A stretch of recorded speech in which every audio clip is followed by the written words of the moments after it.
Bien, Monsieur le Président de l'Union sociale de l'habitat, cher Jean-Louis Dumont, Mesdames, Messieurs les élus, Mesdames les présidentes de fédération, Messieurs les présidents de fédération, Mesdames, Messieurs les congressistes, Mesdames, Messieurs, enfin, chers amis du logement social. C'est évidemment pour moi un plaisir très particulier d'être à vos côtés aujourd'hui à Nantes. J'ai été plusieurs fois assise plutôt de l'autre côté, parmi vous, et aujourd'hui, c'est devant vous que j'interviens, et c'est pour moi un honneur et une grande joie. Je voudrais tout d'abord remercier Nantes et les élus de Nantes, remercier Nantes pour son accueil, souligner aussi que cette ville est le symbole d'un dynamisme atlantique extrêmement important sur les sujets d'aménagement et de logement, de lutte contre les inégalités.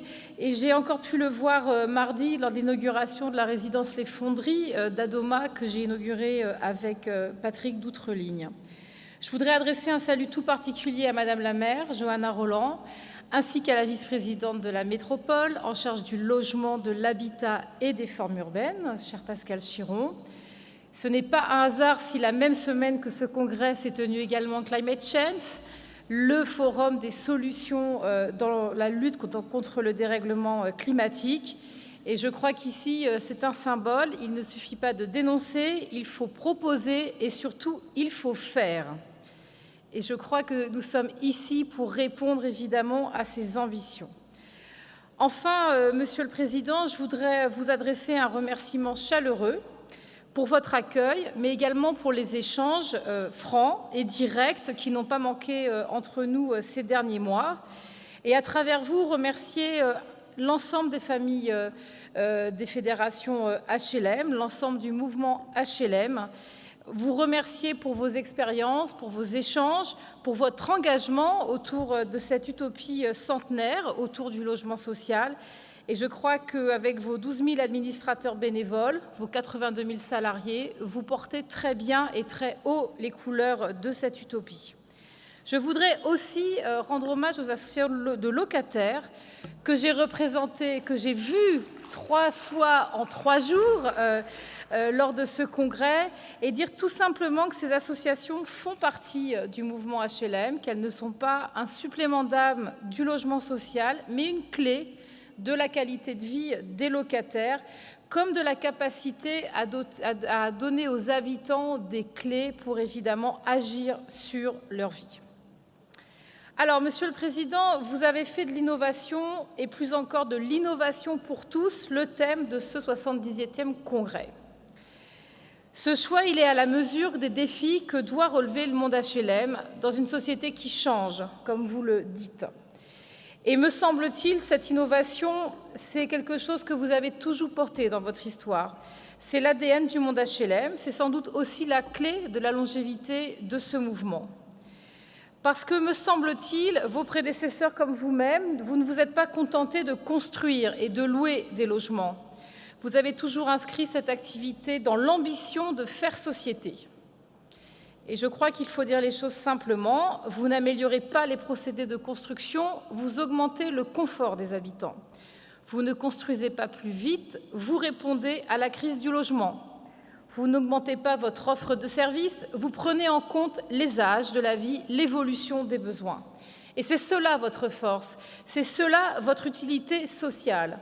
Et cette force, elle a une boussole. C'est évidemment le modèle généraliste qui est propre au logement social français. Car je suis persuadée que chacun doit pouvoir se loger à un loyer modéré dans un habitat et un cadre de vie de qualité. C'est pour cette raison que depuis 2012, une politique volontariste a été menée, une politique qui a fait le choix du logement pour tous et qui s'en est donné les moyens. Et je dois le dire, ce choix n'allait pas de soi. Il a fallu de la conviction et de la ténacité. Mais je crois qu'aujourd'hui, nous avons, à travers une démarche partenariale exigeante, constructive, refondé le socle du modèle français du logement social, sécurisé son financement et donc aussi assurer sa pérennité. C'est évidemment, et vous en avez parlé, la création récente du Fonds national des aides à la pierre, le FNAP, dont je salue ici le président, cher Emmanuel Coué. Et je vous confirme qu'avec sa création, ce sont bien 500 millions d'euros consacrés au logement social qui avaient été inscrits et que c'est un effort qui sera maintenu l'an prochain au même niveau et nous aurons d'autres enceintes, évidemment, pour en parler. La deuxième avancée majeure, nous en avons beaucoup parlé pendant ce congrès, c'est le lancement des prêts de haut de bilan, bonifiés à parité par la Caisse des dépôts et par Action Logement. Avec cette enveloppe de 2 milliards de prêts de haut de bilan, vous pouviez construire 23 000 logements supplémentaires et rénover 137 000 logements par an. Ces chiffres vont évidemment être réévalués à la lumière de la décision qui a été prise par le Président de la République, annoncée mardi par le Premier ministre, de relever l'enveloppe d'1 milliard supplémentaire disponible dans les semaines qui viennent. Enfin, dans les dernières évolutions, et ça a été un des sujets sur lesquels j'ai été très sollicitée lorsque j'ai pris mes responsabilités, nous avons porté la réforme d'Action Logement. Une réforme d'ampleur, voulue par les partenaires sociaux et que nous avons portée conjointement. Il s'agit là aussi de conforter la spécificité française du lien étroit entre emploi et logement. Vous connaissez très bien cet adage « sans emploi, pas de logement, sans logement, pas d'emploi ». Ce qu'on oublie souvent, c'est aussi de dire que sans logement, pas de salariés. Et c'est donc un axe fort, historique, de mobilisation des partenaires sociaux, syndicaux comme patronaux, et je me félicite de cette réforme menée dans le respect de la diversité des familles HLM et dans un cadre équilibré. Parce que ce gouvernement, notre gouvernement, croit au dialogue social et y croit au paritarisme, cher Jacques Chanu, cher Jean-Baptiste Dolcy, et quand d'autres songent très clairement à démanteler cet outil unique, voire à en fiscaliser les ressources, je vous assure de mon soutien et de ma confiance pour la poursuite de ce modèle. Alors, cela a été dit, aujourd'hui, les résultats sont là. La production est repartie. Bien sûr, les esprits chagrins souligneront que l'objectif des 500 000 logements n'est pas atteint. Mais avec 417 800 logements lancés ces 12 derniers mois, nous montrons que nous n'avons pas peur de fixer des objectifs chiffrés sur lesquels nous avons évidemment des comptes à rendre. Et je retiens qu'en Île-de-France, le niveau record des 70 000 logements autorisés est atteint, un objectif qui était jugé irréaliste pendant longtemps et un objectif qui a été fortement tiré par la production du logement social. D'ailleurs, plus généralement, en ce qui concerne le logement social, la dynamique est très bonne. 120 000 logements produits en 2015, 140 000 lancés cette année, pour une création depuis 2012 de 471 000 logements sociaux. Cette dynamique, elle est inédite. Et je vous le dis très clairement, je mettrai tout en œuvre pour la prolonger, parce que c'est une véritable victoire collective, mais c'est surtout une excellente nouvelle pour les milliers de demandeurs en attente d'un logement social. Il y a aussi bien d'autres évolutions. J'aurais pu citer la mutualisation, la baisse de la TVA pour le logement social, la baisse du taux de commissionnement des banques, l'augmentation du plafond du livret A, la création d'un statut pour le logement intermédiaire, la mobilisation du foncier public qui va s'amplifier encore avec la création prochaine de la foncière solidaire, dont la préfiguration a été confiée à Thierry Repentin. Vous le comprendrez, à travers toutes ces évolutions, nous avons une ambition. C'est faire en sorte que le logement, qui est un bien commun, soit au service de tous et qu'il soit aussi utilisé pour lutter contre les inégalités. À ce propos, et pour revenir sur un débat d'actualité, je voudrais tout simplement dire que, pour ma part, je n'oppose pas les aides à la pierre et les aides à la personne. Ce débat, il est derrière nous. Et aujourd'hui, nous avons besoin des deux. Les aides à la pierre pour continuer de construire, les aides à la personne pour solvabiliser les locataires modestes, en particulier ceux du parc privé dont le taux d'effort est très lourd. Et il faut dire les choses très simplement. Les aides au logement sont destinées à aider les Français les plus modestes à payer leur loyer, et notamment à répondre à des inégalités très fortes, qui sont celles du patrimoine. Je vous attendais.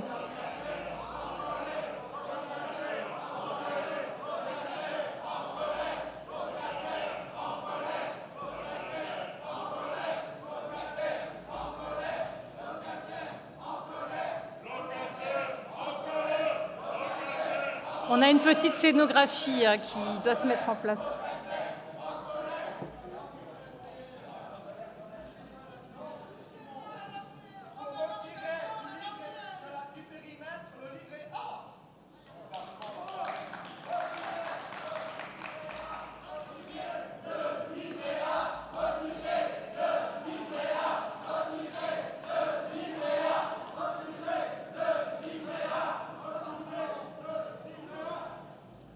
C'est de bonne guerre, j'ai fait ça pendant très longtemps, donc il n'y a pas de problème. Mais puisque je vous ai déjà rencontré à 3 reprises depuis mardi et que je vais peut-être aussi m'exprimer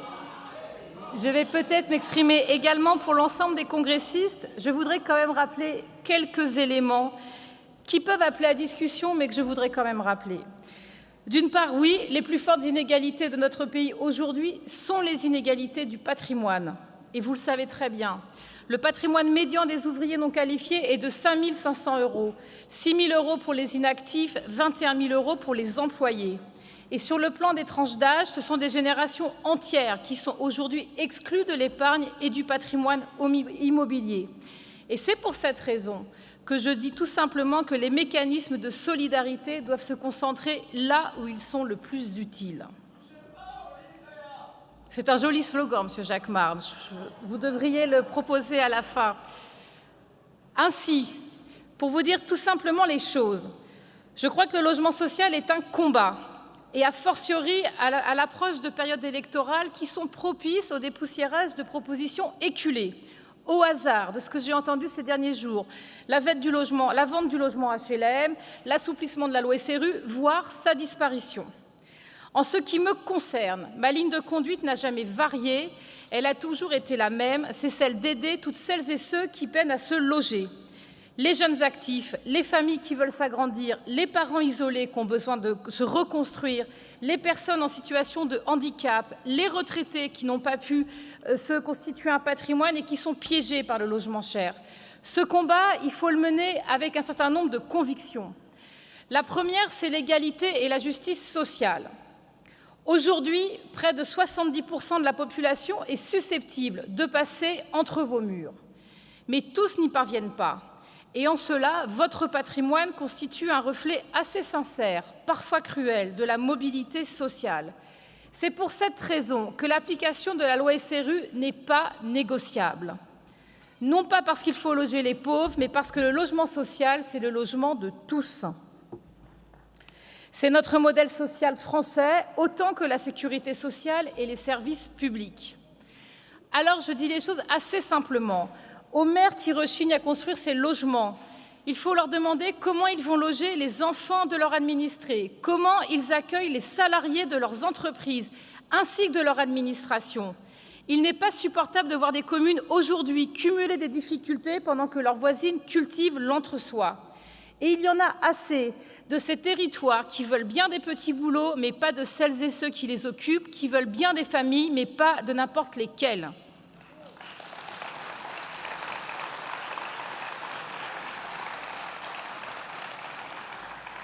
La loi SRU est un marqueur fort de justice sociale. Nous devons donc le défendre contre les égoïsmes. Et dans ce combat, l'État est déterminé, à vos côtés, à y parvenir, notamment en facilitant l'accès des bailleurs sociaux au foncier public, voire en préemptant des terrains pour leur compte dans les communes carencées et à prendre les permis de construire comme nous le faisons aujourd'hui.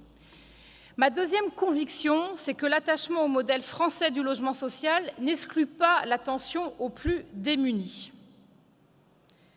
Il est important de se souvenir qu'une société ne se caractérise pas seulement par les droits et les protections qu'elle procure au plus grand nombre, mais aussi par le traitement qu'elle accorde à celles et ceux qui sont à ses marges, car c'est ainsi qu'elle définit ses limites et qu'elle désigne celles et ceux qu'elle rejette.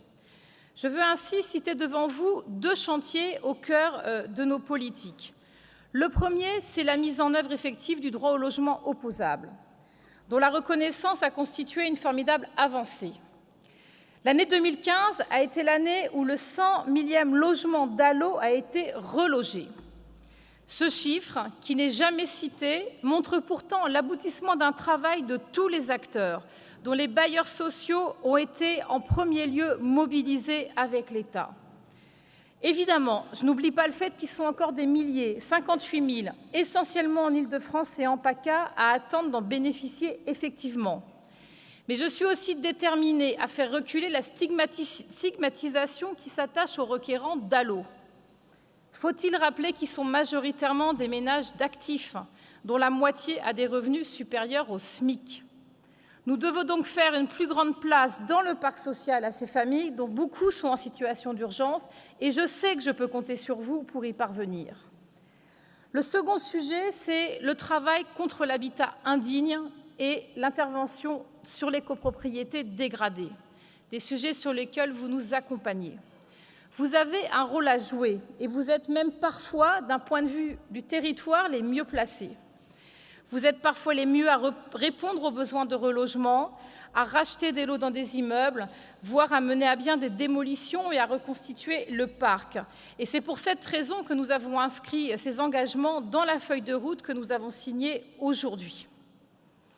Je veux aussi dire un mot devant vous et en même temps pour saluer votre engagement autour de l'accueil des plus fragiles, et notamment du défi historique avec l'arrivée sur notre territoire de milliers d'exilés qui fuient la guerre, la misère et la répression. Vous le savez, je me suis fortement engagée en ce sens avant mon entrée au gouvernement et j'agis aujourd'hui de façon déterminée avec Bernard Cazeneuve pour le développement d'un dispositif national d'hébergement accompagné sur l'ensemble du territoire. Vous y prenez d'ailleurs votre part, notamment avec l'attribution de logements sociaux vacants aux familles de réfugiés. Et je veux ici vous exprimer toute ma gratitude. Pour permettre le démantèlement de la jungle de Calais, nous allons ouvrir près de 9 000 places supplémentaires en centre d'accueil et d'orientation. Cette question, vous l'avez vu, a été l'objet ces derniers jours d'un déferlement de haine, de mensonges et d'inexactitudes. Pourtant, j'en suis persuadée, les Français ne sont pas les égoïstes xénophobes auxquels font appel certaines forces politiques. Et oui, je suis persuadée que les Français savent se montrer accueillants, solidaires, de même que vous l'êtes, ainsi que de nombreux élus locaux. Ma troisième conviction dans cette politique, c'est le choix de la démocratie locale et de la confiance avec l'ensemble des acteurs et des territoires. C'est évidemment un impératif de moyens, parce qu'on ne gouverne ni ne gère plus comme avant. C'est un impératif d'efficacité, parce que nos politiques doivent s'appuyer sur les dynamiques locales. C'est enfin un impératif social, car si le logement est un levier d'émancipation et de cohésion sociale, alors il ne peut pas échapper à la décision des premiers concernés. Les élus, les bailleurs, les partenaires sociaux, mais surtout les habitants, les associations de locataires, les conseils de quartier. Et très clairement, sans les habitants, nous n'y arriverons pas, et pas simplement en quartier politique de la ville. À ce titre, je voudrais souligner que le mouvement d'habitat participatif qui se développe aussi rapidement chez vous, et que vous venez de vous structurer en réseau national d'offices HLM volontaires. Et c'est, je crois, aujourd'hui une manière supplémentaire de prendre en compte justement la question de la démocratie au sein de l'habitat. Cette responsabilisation des acteurs, ce partenariat renouvelé, on l'a retrouvé aussi avec la création du FNAP. Et je le rappelle, au-delà du montage financier, le FNAP, c'est aussi une instance où, pour la première fois, nous allons avoir une décision et une gestion partagée des aides à la pierre et de leur répartition. C'est une lourde responsabilité qui nous engage, qui vous engage, et je suis certaine que nous arriverons à montrer que ce FNAP était une très bonne idée et d'une très bonne efficacité. Enfin, en dernière conviction, je voudrais tout simplement vous dire que je crois que l'écologie est indissociable du progrès social et que nous devons et nous pouvons toutes et tous, à notre niveau, agir face à l'urgence environnementale et au dérèglement climatique. Aujourd'hui, ces questions se traduisent par des enjeux très concrets pour la vie des locataires. La hausse du niveau de vie par la diminution des factures d'énergie, l'amélioration du confort par l'isolation thermique et sonore des logements, la réduction des pollutions par l'usage de matériaux plus sains. C'est comme ça que nous allons faire la transition écologique et elle passera par la généralisation du logement social durable.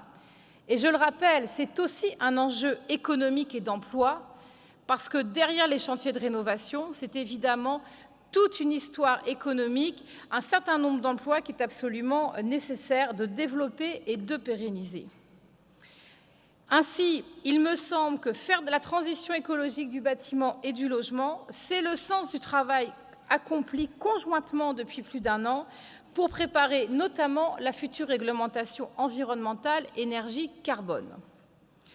Nous avons fait le choix, le 1er juillet dernier, que Ségolène Royal, de lancer une expérimentation nationale pour tester ce nouveau référentiel avant de faire une réglementation. Et nous mettrons en place, dans le courant du mois d'octobre, le comité de pilotage de cette expérimentation. Je voudrais à ce titre saluer votre implication et l'engagement que nous avons pris conjointement dans la feuille de route de produire dès 2017 des logements labellisés énergie-carbone. Vous êtes de fait les premiers maîtres d'ouvrage à vous engager et à ouvrir la voie. Et je tiens à vous rappeler que l'État sera présent pour vous accompagner techniquement et financièrement.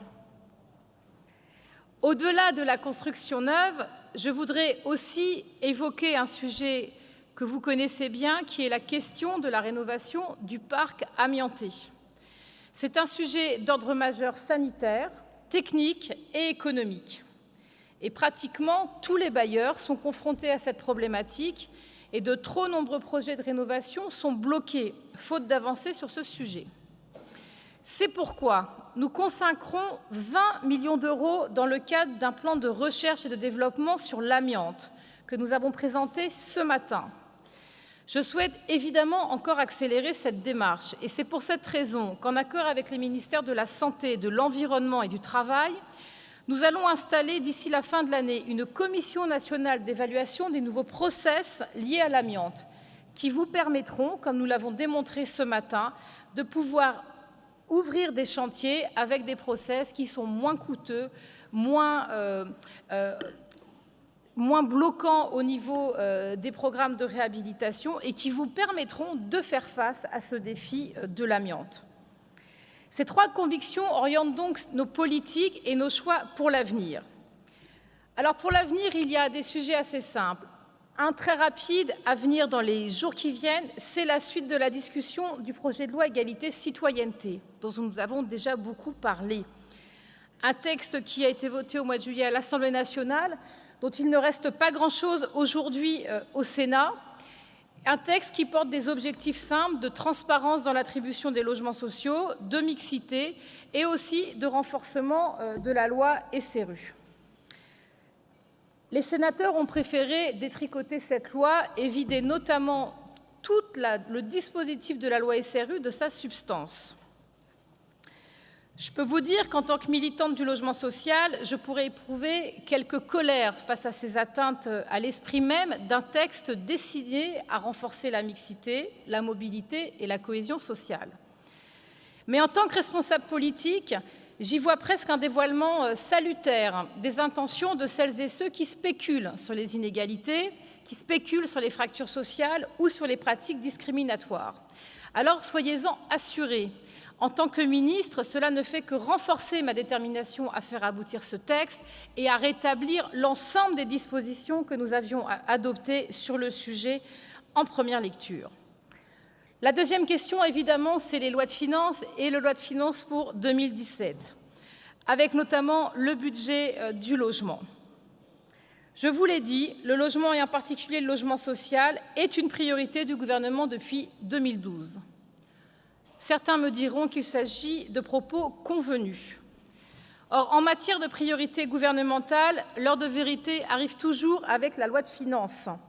Et nous pouvons ici regarder tout simplement le verdict. Les crédits alloués au logement et à l'hébergement sont intégralement reconduits, soit un budget global de plus de 18 milliards d'euros. Ils sont même en augmentation, avec une enveloppe supplémentaire qui est prévue pour répondre aux besoins d'hébergement classiques, des personnes de grande précarité, Contrairement d'ailleurs au mensonge de l'extrême droite qui a l'indécence d'opposer entre les différents publics en détresse et notamment en stigmatisant l'action que nous faisons pour les migrants. Je veux d'ailleurs à cette occasion rappeler une chose simple, c'est que depuis 2012, les capacités d'accueil des personnes sans domicile fixe ont été augmentées de 50% sur l'ensemble du territoire national. Et c'est dans la loi de finances, cela a été dit mardi par le Premier ministre, que le retour de l'État dans le financement de la rénovation urbaine sera inscrit. Parce que, comme vous l'avez dit, il y a des quartiers où seuls des moyens massifs permettent d'améliorer le logement et le cadre de vie pour une grande mixité. Et c'est absolument nécessaire que nous avancions sur ce sujet. Enfin, je voudrais souligner les engagements que nous avons pris ensemble ce midi au sein de cette feuille de route signée entre l'État et le mouvement HLM. Elle constitue finalement un engagement réciproque, mixité sociale, mise en œuvre de l'accord de Paris, accompagnement des locataires vieillissants ou en situation de handicap, mais aussi soutien aux territoires dans leurs spécificités. Et comme je m'y suis engagée, cette feuille de route fera l'objet d'un avenant à la convention CG2LS, qui sera ainsi prolongée jusqu'en 2018, dans les mêmes termes. Je l'ai dit doucement pour que vous l'entendiez bien, parce que je croyais qu'il y avait un doute encore ce matin sur le sujet. Enfin, en conclusion, je voudrais tout simplement vous dire que ce grand édifice, cette maison dont vous êtes les piliers, nous l'avons consolidé, nous y avons apporté notre pierre. Et évidemment, si tout n'est pas parfait, il faudra penser à regarder le chemin parcouru, alors que les échéances électorales approchent et donnent lieu aux pires surenchères. Il ne faut pas s'y tromper, le logement social est un sujet politique à part entière qui contribue à définir un projet de société. Et c'est d'ailleurs pour cette raison qu'il est d'ores et déjà une cible. Il est dans le collimateur d'une partie de la classe politique qui cherche à en saper les fondations. Oui, certains veulent détruire cet héritage commun et le réduire en miettes. Regardez simplement le programme de nombreux candidats à différentes primaires. On dirait simplement le concours Lépine de l'anti-habitat social. Ainsi, dans la loi égalité-citoyenneté, dans le débat au Sénat, on en profite pour démanteler la loi SRU. Ailleurs, on propose de vendre tout le parc social aux locataires, ou alors on propose tout simplement d'en finir avec le logement social. Je le dis ainsi à vous toutes et tous, à toutes celles et ceux qui sont attachés au modèle français du logement social. Nous ne devons pas nous contenter de le défendre. Nous ne devons pas rester figés sur nos acquis. Nous devons continuer à le développer, à innover, à inventer un nouveau mode d'habitat pour tous. Au Moyen-Âge, on disait « il y a péril en la demeure », non pour être spécialement alarmiste, mais pour souligner qu'il y a toujours danger à ne pas avancer. Cela tombe bien. Vous faites mouvement, vous êtes le mouvement HLM, il ne nous reste qu'à le porter. Je compte sur vous.